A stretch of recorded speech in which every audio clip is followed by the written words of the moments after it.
Hello, Rama Pupodu. Hope all are in good health, feeling great, wonderful, having a happy and peaceful life. Now let's continue with devotee N.R.KrishnamoorthyIyer. Many do not understand this mother principle or the compassion of Bhagavan.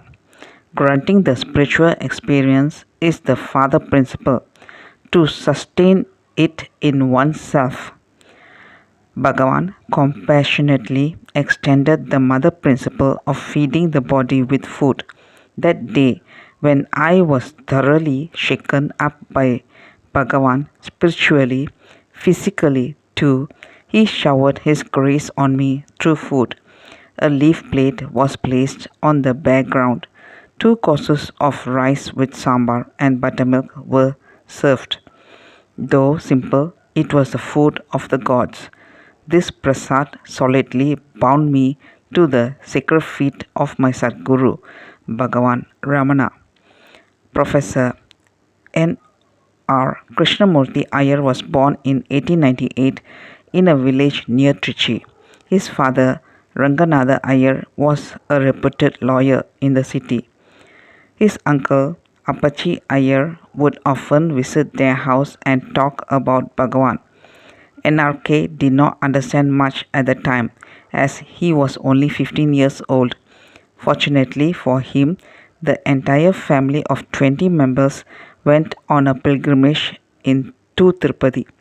Tiruvannamalai happens to be one of the stations on the way, since N.R.K.'s elder sister, who was married, lived in Tiruvannamalai. They halted there. This happened around 1914 or 1915, when Bhagavan was in Virupaksha cave. All of them went to Virupaksha cave with the 15-year-old N.R.K. and the other boys and girls. When they prostrated before Bhagavan, Bhagavan's attention was on this boy of 15. N.R.K., however, did not pay any heed to the focused attention of Bhagavan because he was too interested in running around the cave. He told me there was a big white conch that the children blew into. He was elated that the children were allowed to play around so freely. In 1919, N.R.K. visited his sister again. He paid a casual visit to Kanda Ashramam to have the darshan of Bhagavan. From 1915 to 1922, when he was in school and later in college, he had many experiences, sending him into silence. However, he was not able to attribute these to that first look of Bhagavan. He had no answer to what was happening to him.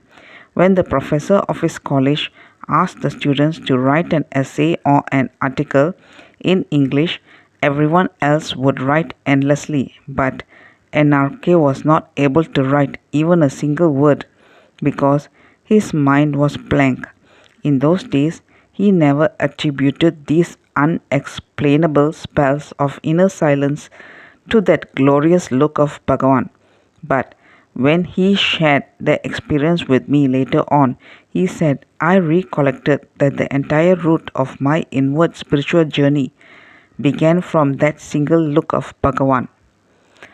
Let's continue the next chapter. Thank you. Bye bye. Rama Pupodu.